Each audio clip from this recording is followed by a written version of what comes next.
Optional क्या है अमित आपका? सर मतलब वैसे तो वो हिंदी लिटरेचर था, पर इस बार चेंज करके हिस्ट्री ले लिया। अच्छा, इस बार हिस्ट्री। ठीक, चलो अच्छा है, ऑब्जेक्टिव क्वेश्चंस हैं। जी। चलिए देखो, जैसा कि अतुल प्रसाद का देखें आपने कि उन्होंने कहा है कि 68 जो सीएससी मेंस होगा वो आपको 12, 17 और 18 मई को ये ले लेंगे। जी। हाँ, तक उम्मीदें ही जी ले सर। लेंगे। जी और सर। इससे का जो वैल्यूएशन है आप देखोगे, बस स्पीकर ऑफ कर लेना, जब बोलना हो ना तो स्पीकर को ऑन कीजिएगा, ठीक है? जी सर। जी जी। तो जहां तक एसए की बात है, तो एसए में आपको पता ही है कि आपको 300 मार्क्स का करना है। ठीक। और हमारे जो स्टूडेंट्स हैं, खास करके बीपीएससी में तो फर्स्ट टाइम ये 300 मार्क्स का किया है, लेकिन हम लोग के यूपीएससी जी। के स्टूडेंट में ऐसे भी स्टूडेंट हैं जिनको 145, 148 तक मार्क्स आए हैं एसए में, ऐसा नहीं है। जी। ठीक है। तो हम कोशिश ये कर रहे हैं कि आप लोगों का जो बीपीएससी का पैटर्न्स है उसको थोड़ा सा फॉलो अप करो, और जो भी हमसे मदद हो पाएगी हम आप लोगों को करेंगे, ठीक है? उसके कोई हमसे हम कोई आपसे चार्ज वगैरह नहीं कर रहे हैं। बस हमारा ये उद्देश्य है कि कम से कम आपका जो स्टेट पीसीएस का जो एक तरह का स्टूडेंट्स का वो होता है ना कि हम पहले तो ऐसे में वो लोग उतना फोकस करते नहीं है, जी। और अब है कि आपके फाइनल मेरिट लिस्ट में सिलेक्शन ये कंफर्म करेगा, यदि आप यहाँ मार्क्स काफी उठा लेते इम्पोर्टेंट। हैं तो गैस जी। मिलता है, क्योंकि आप सीरियस में देखो सबका एवरेज ही जाता है। ठीक है। जी जैसा कि हमने कहा था कि जो हम प्लान्स दे रहे हैं ये प्लान्स था। इस प्लान्स में आज का जी। हमारा जो ओरिएंटेशन है, माई सेल्फ मुकेश कुमार, ठीक है, इंटेलेक्टिव ब्लूज के नाम से हम लोग फिलोसफी और ऐसे राइटिंग वगैरह का सेशन सारा चलाते हैं। ठीक है। जी। तो आज के जो सेशन में है, हम दो तीन चीजें बात करेंगे, और हमारा उद्देश्य ये है कि हम तुम लोगों को सिखा दें। देखो, दो चार ऐसे लिख लेने से या मान लो किसी टॉपर्स का ऐसे पढ़ लेने से ना फायदा नहीं हो, जब तक कि जी। तुम जी। खुद उस एस्से को डिकोड नहीं कर पाते हो, उस एस्से के टॉपिक को कैसे टेकल करोगे, वो चीजें यदि तुम्हें समझ में आती है तो तुम कर लोगे। क्लियर? तो हमारा यहाँ कोशिश होगा कि हम जो भी आपको एसेस कराएं उसका हम आपको सिखाएं कि उसको कैसे टेकल करना है। ठीक है। और ये जो आज जो हमें हम आपको आज जो टॉपिक देंगे एस्से का, वो एस्से देंगे हम फिलोसफिकल बेस, तो दार्शनिक टाइप का एस्से होता है, जैसा आपने यूपीएससी में भी देखा होगा, और यहाँ पे भी। और जहां तक मेरा मानना है कि यदि किसी का थॉट प्रोसेस को चेक करना है, ठीक है, मान लो व्यक्ति का क्या सोच है, व्यक्ति क्या सोचता है किसी चीज को लेकर के। अमित, थोड़ा ना आप स्पीकर को ना ऑफ कर लीजिए। जी। ठीक है, स्पीकर थोड़ा सा ऑफ कर लो, क्योंकि उधर से बैकग्राउंड आवाज आ रही है। तो मैं ये कह रहा था कि यहाँ पे हमें ये देखना है कि किसी का थॉट प्रोसेस कैसे होगा, अब कैसे हम उस थॉट प्रोसेस को डेवलप करेंगे, वो कोशिश हमारी यहाँ पे होगी। ठीक है। तो जो भी हम टॉपिक्स देंगे हम कोशिश करेंगे उसका हम आंसर सिनॉप्सिस भी हम आपको तैयार करके सिनॉप्सिस भी दे दें कि ऐसे में लिखना क्या था, कैसे लिखना है। और आज हम जो टॉपिक बात कर रहे हैं वो टॉपिक है कि only those who can deliver should rule. मान लो ये फिलोसफिकल टाइप का ऐसे है, दार्शनिक टाइप का ऐसे है।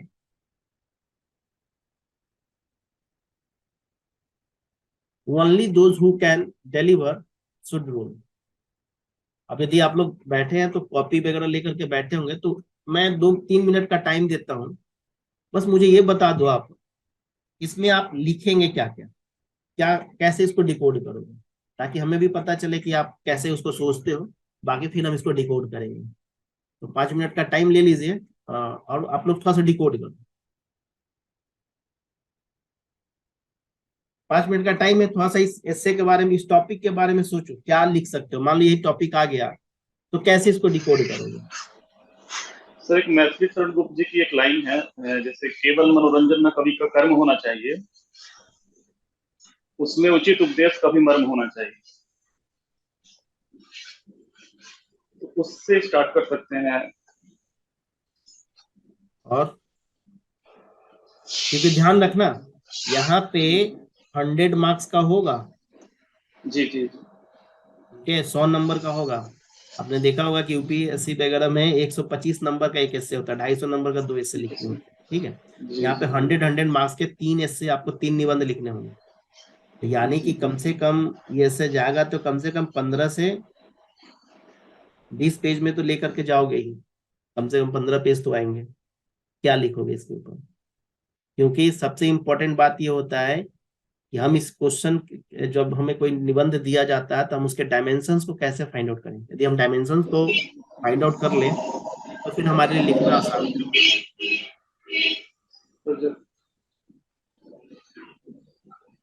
ज्यादा समय नहीं लेंगे, 2 मिनट और सोचो, 1 मिनट सोचो, फिर बाकी मैं बताता हूँ। देखो आज के जमाने में देखोगे चलिए हम टॉपिक पे ही बात कर लेते हैं। आज के समय में एक चीज आप ध्यान रखना कि कभी कभी तुम्हें ऐसा नहीं लगता है कि जो सक्षम नहीं है वो हम पे राज कर रहा है, जो व्यक्ति कैपेबल नहीं है वो हम पे शासन कर रहे हैं। एक एस्पेक्ट ये है, यानी यहां तो सबसे पहले कुछ कोट्स यूज कर सकते हो। कुछ कोट्स में जैसे मान लो एक कोट्स है कि रणनीति निष्पादन। मान लो कोई तुम एक स्ट्रेटेजी बनाते हो, है ना। तो जब स्ट्रेटेजी आप बनाते हैं किसी चीज को लेकर के, तो जो रणनीति बनाते हैं उसका निष्पादन की जिम्मेदारी जो अधिकारियों पे होती है, कहता है कि अधिकारियों को बनाती है या अधिकारियों को तोड़ती है। दूसरा कह रहा है कि एक प्रोफेशनल व्यापारिक, प्रोफेशनल टाइप का एक प्रोफेशनल नेता एक दृष्टि बनाते हैं, एक सोच उनकी दिखती है, वो दृष्टि को स्पष्ट करते हैं। और जो व्यक्ति में जुनून है, जिस व्यक्ति में, वो उस दृष्टि का कहता है कि वो ऑनर है, मालिक है, और उसे वो लगातार पूरी करने की कोशिश करता है। एक अच्छा स्टूडेंट अपना एक विजन बनाता है, उसे उस चीज को पाने की उसके अंदर में एक जुनून होती है और उसे पाने के लिए लगातार कोशिश करता है। थॉट्स हर किसी के मन में आते हैं, विचार हर किसी के व्यक्ति के मन में आता है, क्योंकि विचार लाने में कोई टफ काम नहीं है। अभी अकेले बैठ जाओगे, 2 मिनट बैठोगे या लाइव क्लास ले रहे हो, दिमाग कहीं और भी जा सकता है कि पता नहीं ये सेशन अच्छा होगा मेरे लिए, नहीं होगा, आधा घंटा में टाइम बर्बाद तो नहीं कर रहा हूँ। दिमाग में प्रोसेस आ रहा होगा, विचार आ रहा होगा। तो हर किसी के पास विचार है, और विचार इतना है कि ओवरलोडेड है। क्यों? क्योंकि हम सोशल मीडिया से इतने इन्फ्लुएंस हैं कि आज इंफॉर्मेशन का हमारे पास फ्लड है, ओवरलोडेड हो रखा है। तो इंफॉर्मेशन आपके पास चाहे जितनी हो, विचार आपके पास बहुत है, लेकिन जब तक उस विचार को का निष्पादन तुम नहीं करते हो, उस विचार को रिजल्ट में तुम कन्वर्ट नहीं करते हो ना, तो उस विचार का कोई मायने नहीं है। सोचने के लिए तो हम कुछ भी सोच ले कि हम प्रधानमंत्री हैं बन जाएंगे, हम एक अच्छा क्रिकेटर बन जाएंगे, एक अच्छा हम एडमिनिस्ट्रेटर बनेंगे। तो भाई एडमिनिस्ट्रेटर बनने के लिए एग्जाम भी तो क्वालिफाई करनी पड़ेगी ना, एग्जाम पास करेंगे तभी तो आप एडमिनिस्ट्रेटर बनेंगे। तो विचार बहुत सारा दिमाग में होने से कोई फायदा नहीं है, विचार कितना निष्पादन हो रहा है, विचार को तुम कितना क्रियान्वयन करते हो। क्योंकि थॉट तो हर किसी के पास है, आसानी है थॉट्स लाना, कोई भी सोच लेता है, लेकिन उस सोच को जब तक आप रिजल्ट में कन्वर्ट नहीं करते हैं तब तक उस विचार का कोई मायने नहीं है। ये एस्से का ब्रेन स्टॉर्मिंग पॉइंट ये रहा कि इस एस्से के जो टॉपिक्स, ये जो टॉपिक्स था, you only those who can deliver should rule. केवल वही जो काम कर सकते उन्हें शासन करना चाहिए। ये हिंदी एक ट्रांसलेशन है। सवाल होता है कि सर चलो ठीक है, मैंने मान लिया ये कोट है कि जब तक हमारे पास विजन है और उस विजन को यदि हम इम्प्लीमेंट नहीं करते हैं तो फिर उस विजन का कोई फायदा है नहीं। ठीक है।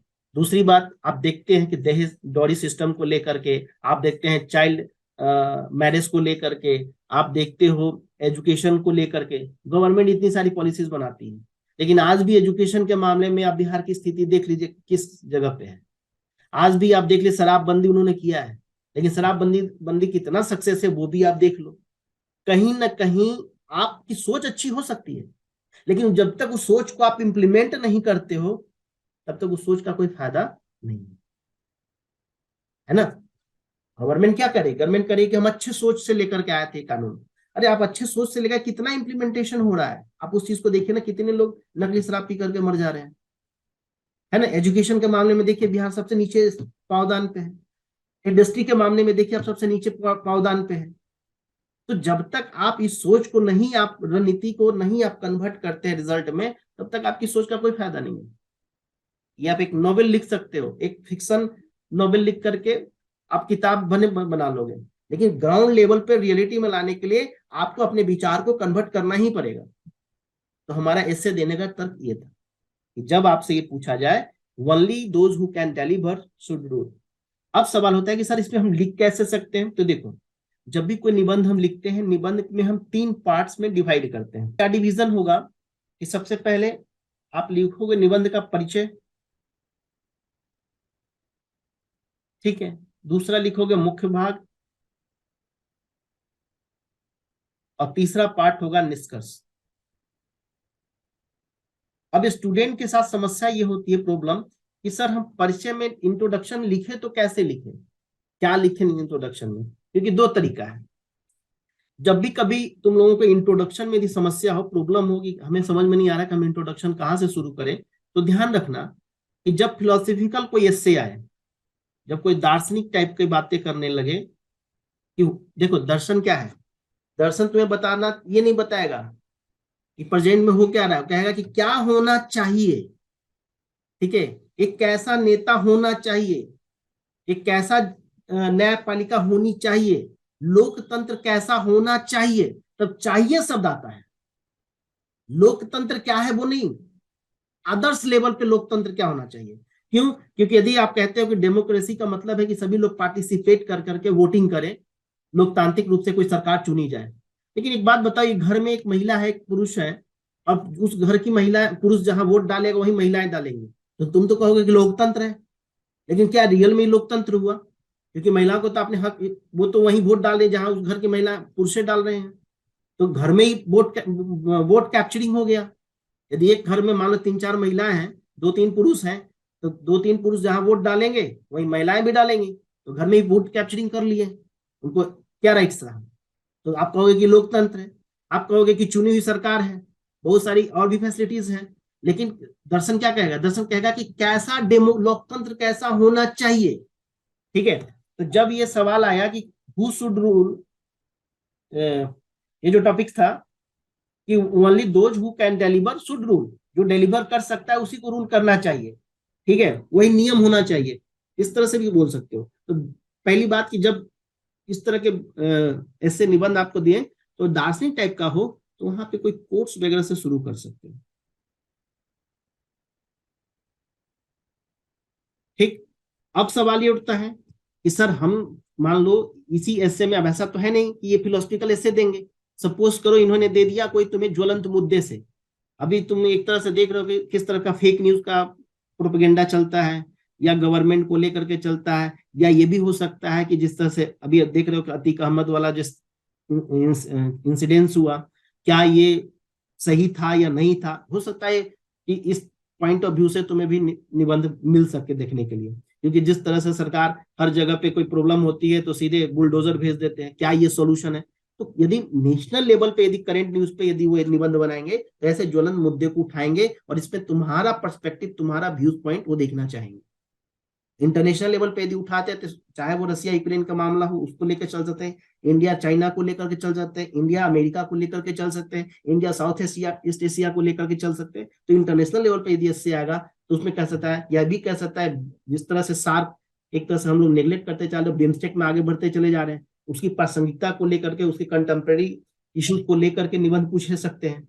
तो यहाँ पे जो इन्होंने निबंध दिया है वो 300 नंबर का दिया है, और कहा है कि इसमें हम 3 ऐसे, जैसा कि इंफॉर्मेशन है, 3 ऐसे करेंगे। तो 3 में मैंने कैटेगराइज किया है कि एक आपका फिलोसफिकल ऐसे हो सकता है, एक आपका नेशनल इंटरनेशनल इश्यूज का ऐसे हो सकता है, और दूसरा बिहार स्पेसिफिक हो सकता है, होना ही चाहिए, क्योंकि बिहार से रिलेटेड होगा ही होगा, क्योंकि बिहार में इतने सारे मुद्दे हैं उसको निबंध में, क्योंकि उसमें सिर्फ निबंध ये नहीं होता कि समस्याओं को उठाना, निबंध में समस्याओं के साथ साथ उसके रेमेडीज भी देना, उसकी सॉल्यूशंस भी प्रोवाइड करना, वो भी आपके निबंध में दिखेगा। तो हमने इन तीनों को इस तरह से डिफाइन किया है। अब रही बात पर्चे की, तो जब पर्चे हम दार्शनिक फिलोसफिकल टाइप के निबंध में लिखेंगे तो यहाँ पे एक छोटी स्टोरी वगैरह से शुरू कर सकते हो, ठीक है, कोई एक स्टोरी बना लो, एक कैसे एक नेता होता है, कि नेता क्या करते हैं, नेता अपनी ड्रीमिंग कराते हैं, सपने दिखाते हैं, दिन में सपने दिखाने वाला व्यक्ति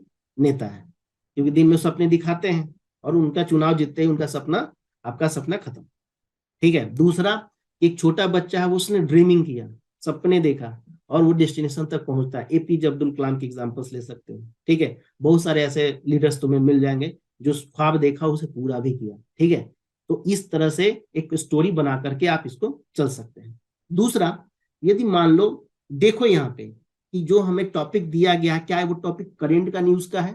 तो यदि वो करंट न्यूज का है तो किसी न किसी रिपोर्ट से संबंधित होगा वो, चाहे वो आईएमएफ का रिपोर्ट हो, चाहे वर्ल्ड बैंक का रिपोर्ट हो, नीति आयोग का रिपोर्ट हो। यदि बिहार का सैनिटाइजेशन को लेकर के प्रॉब्लम है, मान लो वहां पे जो स्वच्छता को लेकर के आप देखोगे इंदौर सिटी काफी क्लीन सिटी है, और बिहार में भी यही चीजें लागू करने की कोशिश की जा रही है, लेकिन वहां ह्यूमन बिहेवियर को चेंज करना बड़ा मुश्किल है।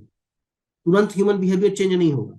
आप उनके सामने 2 डब्बे 3 डब्बे रख भी दे रहे हो ना, तो डब्बे में कचरा नहीं डालेंगे, वो बाहर ही फेंक देंगे। तो ह्यूमन बिहेवियरल पे भी हो सकता है। तो इसमें रिलेटेड यदि कोई निबंध आता है तो कोई ना कोई रिपोर्ट से संबंधित होगा। उस रिपोर्ट को कोट करके यहाँ पे तुम परिचय स्टार्ट कर सकते हो, इंट्रोडक्शन स्टार्ट कर सकते हो। तो पहला ये याद रखना कि जब भी तुम्हें कोई टॉपिक हो, तो यदि वो स्टेट, बिहार स्टेट स्पेसिफिक होगा तो किसी न किसी के मद्देनजर होगा, और नहीं यदि इंटरनेशनल है तो इंटरनेशनल में वो मुद्दा होगा, तो उसको एड्रेस करते हुए आप इसके इंट्रोडक्शन को स्टार्ट करोगे।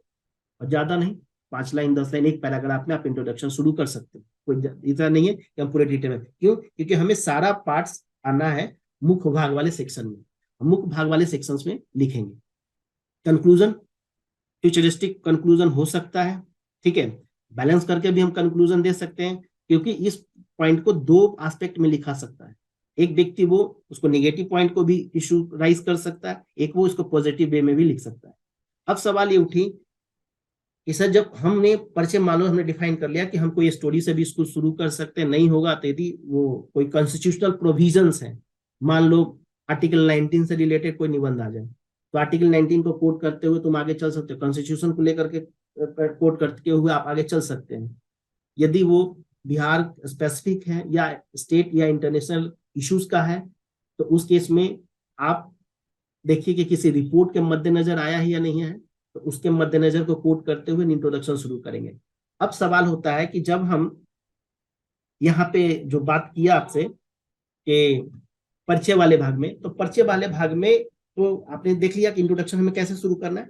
अब देखो यहाँ पे, अब जब मुख्य भाग में आप आओगे, तो सबसे पहली बात तो यह कि जब हम डिलीवर करने की बात करते हैं, जब हम किसी चीज को करने की बात करते हैं, तो 3-4 बातें यहाँ पे याद रखेंगे। पहला कि हु कैन डिलीवर, कौन देगा? ठीक है। हु विल जज द डिलीवर, मान लो कोई चीज आप डिलीवरी कर रहे हो, किसी को दे रहे हो, तो उसको जज करने वाला भी तो कोई होना चाहिए ना। ऐसा तो नहीं ना कि डिलीवरी के नाम पे आप एक वर्ग को संतुष्ट करने की कोशिश कर रहे हैं। या एक जो गांधी जी का जो थॉट्स था, उनका जो विजन था कि पंक्ति में सबसे लास्ट व्यक्ति तक हमें वो बेनिफिट्स पहुंचानी है, तो पहुंचा कि नहीं पहुंचा वो कौन जज करेगा? हु विल जज द डिलीवरी? हु, अब जब आप डिलीवरी नहीं कर पाओगे तो रूल कैसे करोगे? तो हु शूड द रूल, इसे रूल करना चाहिए। तो इस तरह से हम यदि मेन बॉडी वाले पार्ट में जाएंगे, इस तरह से हम इस टॉपिक को डिकोड कर सकते हैं। अब बताओ, एक लाइन में हमने लिखा to only those who can deliver should rule. अब इस एस्से को कितने पार्ट में तुम लेकर के जा सकते हो? Who can deliver, who will जज द डिलीवरी। ठीक है। इसमें ये भी लिख सकते हो। अब ये जो 3 टॉपिक्स मिला तुम्हें, 1 2 3 और 4, अब इसको आप क्या करेंगे? अब आप इसको पैराग्राफ में लिखना शुरू करेंगे। इसको आप पैराग्राफ में लिखेंगे, इसको आप डिफाइन करेंगे। क्यों? क्योंकि सवाल करना तो है ही, तो साथ उसके सस्टेन करने के लिए आपको आर्गुमेंट भी तो देना पड़ेगा ना। इस तरह से आप बताओ, इस एस्से को आपने डिफाइन कर दिया कि नहीं? अब यदि हम इस एस्से को, ये स्ट्रक्चर्स पे यदि हम फॉलो करेंगे, तो आसानी से हम 15 से 20 पेज तो लिख सकते हैं, कोई दिक्कत नहीं है। बशर्ते हमें ये तो पता चल जाए कि हमें लिखना कैसे, क्योंकि एक लाइन दे करके छोड़ देगा, उस पे डिकोड करना है। तो जब भी ऐसे निबंध आएंगे, उस निबंध के सबसे पहले 15-20 मिनट लेकर के उसका स्ट्रक्चर्स बना लेना, डायमेंशन फाइंड आउट कर लेना कि इस निबंध में हमें लिखना क्या। कि देखो, हम लोग के पास बहुत सारे कॉपीज आते हैं, आपने देखा होगा हमारे ग्रुप में 2-2 हजार बच्चे हैं, है ना। तो जो सब बच्चे लिखते नहीं है, ये रियलिटी है, हिंदी माध्यम में खास करके रियलिटी है, कोई लिखना चाहता वाता नहीं है। उनको लगता है कि हम मेंस प्रीलिम क्लियर करेंगे और मेंस में बैठेंगे और निबंध लिख लेंगे। ये अब ये गलतफहमी तभी टूटेगी जब उनका प्रीलिम्स क्लियर होगा और मेंस में बैठेंगे। अब आप लोग बैठोगे तो आपको खुद ये चीज का रियलाइजेशन हो जाएगा, या पहले अब आपने दिया होगा तो आपको ये चीज का रियलाइजेशन होगा, ये काम मुझे पहले करना चाहिए था। क्यों? क्योंकि इससे में नंबर्स बहुत अच्छे हैं और पढ़ना बहुत कम है, लेकिन मेहनत बहुत है ना। क्योंकि 15-20 पन्ना लिखना आसान काम नहीं होता। तो कहने का मतलब हमारा यह है कि जब तुम्हें ये स्ट्रक्चर्स मिल जाएगा, ये स्ट्रक्चर्स डिफाइंड हो जाएगा, तो तुम्हारे लिखना आसान नहीं होता। यदि मुझे पता है कि हमें तो पटना, दिल्ली से पटना जाना है और हमारे पास 3 वे है, या तो बाई रोड जाए, या बाई ट्रेन जाए, या बाई एयर जाए, तो हमें दिक्कत नहीं है। हमारी जो सहूलियत होगी, हमारा जो पैकेट अलाउ करेगा, जो हमारी कॉस्टिंग अलाउ करेगी, हम उस रास्ते को लेकर चलेंगे। अब हम ये देखेंगे कि हमें जल्दी पहुंचना है कि लेट भी होगा तो कोई दिक्कत नहीं है, तो उसके अनुसार हम अपना कन्वेंस चूज करेंगे, है ना। तो यहाँ पे भी वही बात होता है, जब हम निबंध लिखते हैं तो सबसे पहले उसके डायमेंशन को फाइंड आउट करते हैं। और इसी फिलोसफिकल में नहीं, चाहे वो स्टेट स्पेसिफिक हो, चाहे वो दार्शनिक स्पेसिफिक हो, या चाहे वो निबंध आपका नेशनल या इंटरनेशनल इश्यूज के हो, इसको आप डायमेंशन को फाइंड आउट करते हो तो इसको आप लिख सकते हैं। ठीक है, समझ में आ रहा है? मैं ऐसे ही प्रवचन दे रहा हूँ, थोड़ा सा मुझे वो बताना आपने।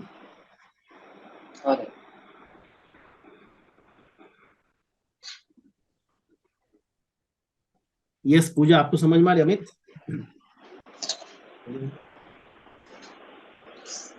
ठीक है, ठीक। हाँ, कोई दिक्कत नहीं है, मैसेज भी कर सकते हो, कोई दिक्कत नहीं है। लेकिन कोशिश करना जब सेशन करे ना तो थोड़ा सा टू वे रखना, क्योंकि ऐसा मत देखो। पहली बात तो ध्यान रखना ये बात कि ये फेथ करना कि सामने वाला जो मेंटर है वो तुम्हें मदद के लिए, तो क्योंकि एक चीज होता है स्टूडेंट्स में एक थोड़ा सा ये मोनोपोली आ जाती है, अरे यार फ्री की क्लासेस है, पता नहीं कैसा क्वालिटी। लेकिन मैं आपको बता रहा हूँ, हमारा जो एस्से है और हम जो सेशन दे रहे हैं आपको, जो आगे देंगे, आप कंपेयर करके देख लेना। ठीक है, वो आपको खुद डिफरेंस पता चलेगा, कहने की बात नहीं होती, ये आप खुद रियलाइज कर लोगे। ठीक है, तो कोशिश हमारी लाइब्रेरी में आ गए तो इसलिए थोड़ा सा दिक्कत आ रहा है। Okay okay, it's not big problem. ठीक है, कोई दिक्कत नहीं, आप लाइब्रेरी में मैसेज कर दो। जी जी सर। ठीक है, तो इस तरह से आप एक निबंध को लिखने की शुरुआत कर सकते हैं। और जब आप इस निबंध को लिखोगे तो देखो हम आपको क्या क्या प्रोवाइड कर रहे हैं। हम आपको क्या करेंगे, जैसे आज के हम जो टॉपिक्स आपको दे रहे हैं, इस टॉपिक को आपको निबंध लिखना है। और ये मत सोचना कि क्या लिखाएगा, क्या गलत लिख रहे हैं कि हम सही लिख रहे हैं। क्योंकि एक चीज याद रखिएगा, हमारे पास जब बच्चे निबंध लिख करके भेजते हैं ना, तो उन्हें लगता है कि मैंने सही लिखा है, लेकिन वो सही इससे उन, क्योंकि हर किसी का भाई आंसर इतना मेहनत करके लिख रहा है, तो कैसे सोचेगा गलत? कोई जान करके तो गलत लिखेगा नहीं, वो तो अपनी सोच के अनुसार लिखता है। लेकिन सामने वाला जब आपकी कॉपी चेक करता है, तो मैं बार बार स्टूडेंट्स को कहता हूँ कि आपका जीएस का जो आपने जीएस का जो एस्से लिखा है और आपने निबंध, दोनों में आपने डिफरेंस ही नहीं किया। निबंध is not like a GS paper. ठीक है, एस्से जीएस नहीं है और ना ही जीएस एस्से है। अब होता क्या है कि जब आदमी स्टूडेंट जब एस्से लिखता है तो भी पूरा का पूरा जीएस के पैटर्न पे लिखता है, तो वहां पे नंबर्स नहीं मिल पाएंगे। एस्से का अपना एक अलग डिमांड होता है, एस्से की अपनी एक एसेंस है, उस चीज को आपको फॉलो अप यहाँ पे करना होता है। यदि आप उस चीज को फॉलो अप नहीं करते हो तो बहुत दिक्कत हो जाती है। तो यहाँ पे करना क्या है आपको, जो भी हम टॉपिक्स देंगे उस ग्रुप में हम आपको एक शेयर करेंगे। ठीक है, वहां पे आप निबंध लिखिए और निबंध लिख करके आप सेंड कर दीजिए। हम आपका निबंध चेक करके अगले क्वेश्चन 1 से 2 दिन के अंदर में ही मैं भेज दूंगा, क्योंकि आप लोगों का मेंस के एग्जाम्स है तो ज्यादा टाइम नहीं लगेगा। इसीलिए मैंने इसमें सबका एडमिट कार्ड मांगा है, क्योंकि जो इंटरेस्टेड बच्चे हो ना वही हो, क्योंकि ऐसे तो बहुत सारे बच्चे हो जाते हैं तो मैं सबको उतना टाइम नहीं दे पाऊंगा। तो लिख लेंगे और उसके साथ साथ उस एस्से का सिनॉप्सिस भी हम आपको देंगे। सिनॉप्सिस का मतलब क्या होता है देख लो। कुछ लोग क्या करते हैं ना कि एस्से लिख करके दे देते हैं स्टूडेंट को, स्टूडेंट क्या करता है उसी एस्से को पढ़ लेता है। ठीक है, उस एस्से को पढ़ लिया। अब उस एस्से से पढ़ने से क्या होता है ना कि तुम्हारी सोच ना उसी एस्से के इर्द गिर्द घूमेगा, उससे तुम बाहर सोच ही नहीं पाओगे।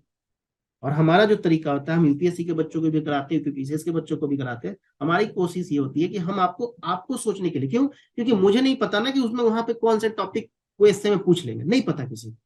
तो वहां पे आपको डिकोड करना आना चाहिए।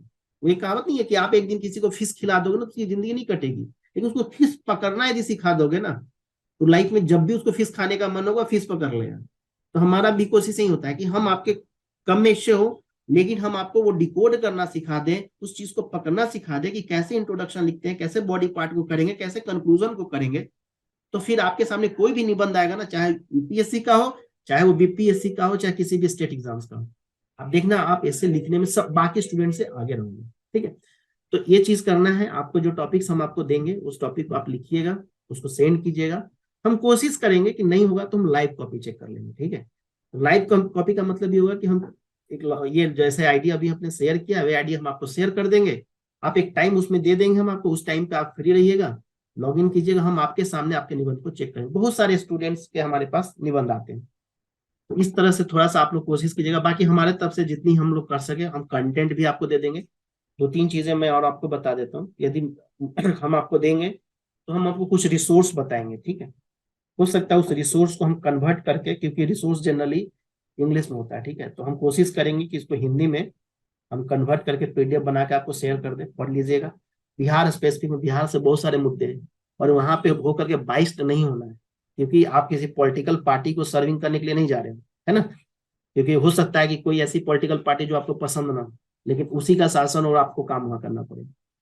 इस तरह से बहुत सारा मुद्दा है बिहार का। बिहार में फ्लड का मुद्दा है, बिहार में जातिवाद को लेकर के देखो कितना मुद्दा, बिहार में स्वच्छता को लेकर के मुद्दा है, बिहार में एजुकेशन को लेकर के मुद्दे हैं, बिहार में जो जातिगत आधारित जनगणना हो रही है उसको लेकर के निबंध पूछा जा सकता है, बिहार में इंडस्ट्री का डिग्रेडेशन है उसको लेकर के मुद्दा हो सकता है, बिहार में जो मिनरल खनिज को लेकर के जो प्रॉब्लम होती है। क्यों? क्योंकि जब झारखंड बदला, झारखंड का बंटवारा हुआ तो अधिकतर पार्ट झारखंड में चला गया, तो बिहार के बाद बचा क्या? पानी, बालू और बाढ़, इसके अलावा उनके पास है ही क्या?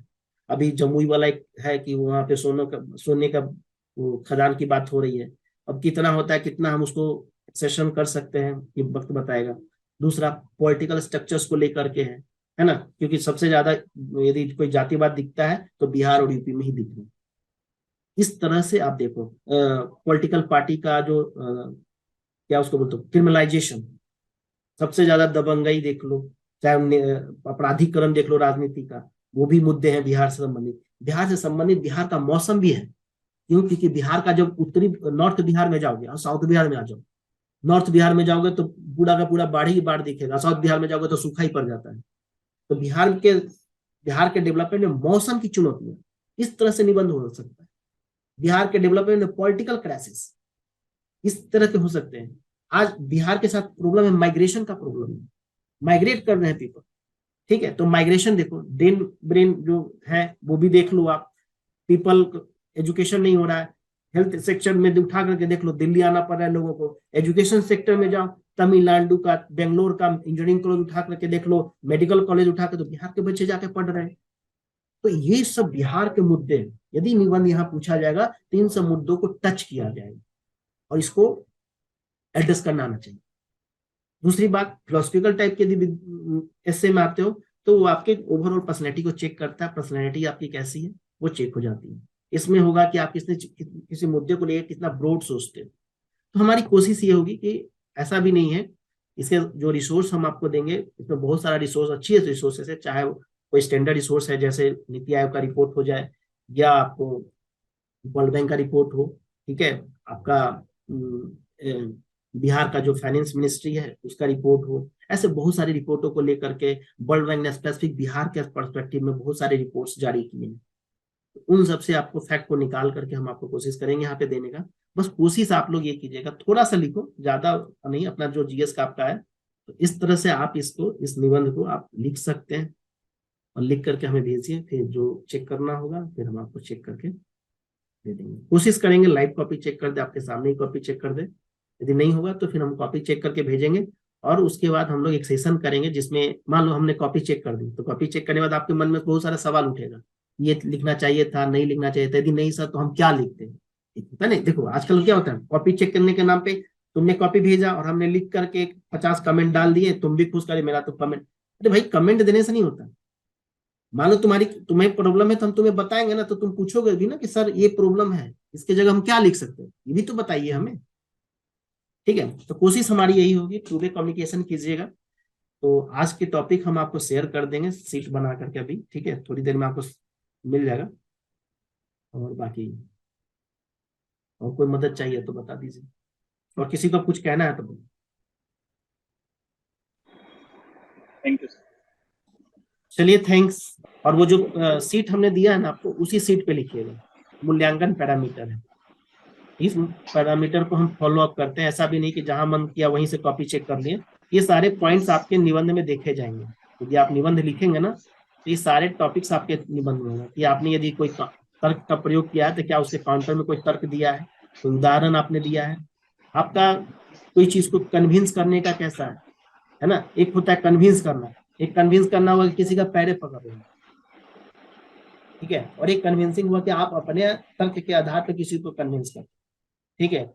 ये भी होता है कि निबंध लिखना लोग शुरू करते हैं, पहुंच जाते हैं कहीं और, तो आपके निबंध में भी एक तरह से जुड़ाव होना चाहिए, ठीक है। आपकी विचारधारा कितनी स्पष्ट है, किसी चीज के प्रति आप कैसा सोचते हो, इन सब बिंदुओं पे आपके निबंध को चेक किया जाएगा, ठीक है।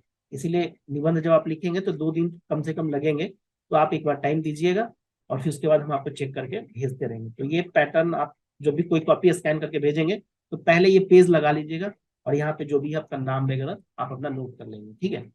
और जो दूसरा जो मैंने सीट दिया था वो सीट ये रहा था, ठीक है।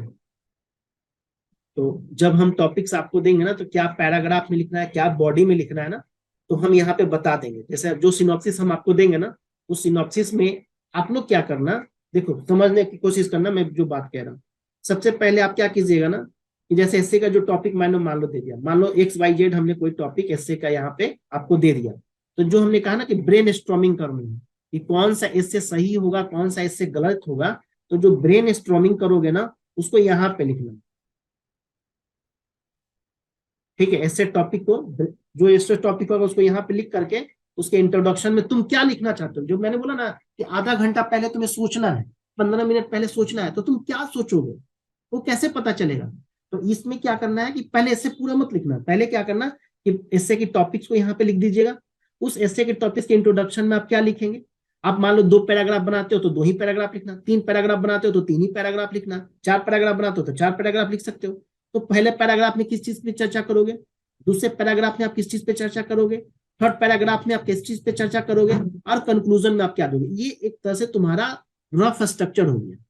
अब उसके बाद निबंध लिखना, ठीक है। शुरुआत निबंध से, ऐसा नहीं कि निबंध मिला तो डायरेक्ट हम निबंध लिखने लगे, पहले इस पेज पे काम कीजिएगा। और रियलिटी में बता रहा हूँ, इस चीज को फेथ करो, मानो, इस तरह से कोशिश करोगे ना, 5-6 ऐसे भी तुम लिख लोगे तो तुम सब आगे रहोगे बाकी स्टूडेंट से। क्यों? क्योंकि इस तरह का मेहनत नहीं कर रहे हैं, क्योंकि हम 2-2 हजार बच्चे हमारे पास हैं, हम देख रहे हैं ना, कोई लिखना ही नहीं चाहता, इस तरह से तो मेहनत ही नहीं करना चाहता, और जो करते हैं उनके नंबर आते भी हैं, ठीक है। तो इसको पैराग्राफ को कीजिएगा वर्क करके, ऐसा स्क्रीनशॉट लेकर के आप हमें भेज दीजिएगा, ताकि मुझे ये पता चल जाए कि आप किसी टॉपिक के बारे में सोचते कैसे हो। क्लियर? तो इस तरह से सोचोगे वो पता चल जाएगा। तो पहला काम क्या होगा, जो भी हम एस्से के टॉपिक देंगे, मान लो 3 एस्से दे दिए, तो तीनों पे वर्क कर लेना, और ऐसे पेज प्रिंट आउट निकलवा लीजिएगा और इस पे लिख करके फोटो खींच करके मुझे भेजिएगा। और दूसरा, जो रियल में जो एस्से लिखोगे, पूरा एस्से लिखोगे, उसके ऊपर पहला कॉपी ये डाल दीजिएगा, पहले पेज पे ये डाल दीजिएगा, ताकि हम आपको कमेंट करें। और बाकी आप ये जो पेज है ये ब्लैंक पेज छोड़ दीजिएगा, क्योंकि यदि मुझे कोई कमेंट देना होगा तो हम यहाँ पे दे देंगे ताकि आप पढ़ सके। और इसके नेक्स्ट पेज पे आप अपना निबंध लिख करके हमें सेंड कर दीजिए, ठीक है। तो यही मुझे समझाना था आप लोगों की, इसीलिए मैंने कहा था, जो भी डाउट्स था वो मैंने कोशिश की आपको बताने का। बाकी हम लोग लाइव सेशन करते रहेंगे, हर 3-4 दिन पे एक लाइव सेशन कर लेंगे कि इससे। तो चलिए मिलते हैं हम लोग सेशन में, ठीक है। हम आपको क्वेश्चन अभी शेयर कर देंगे। Thank you.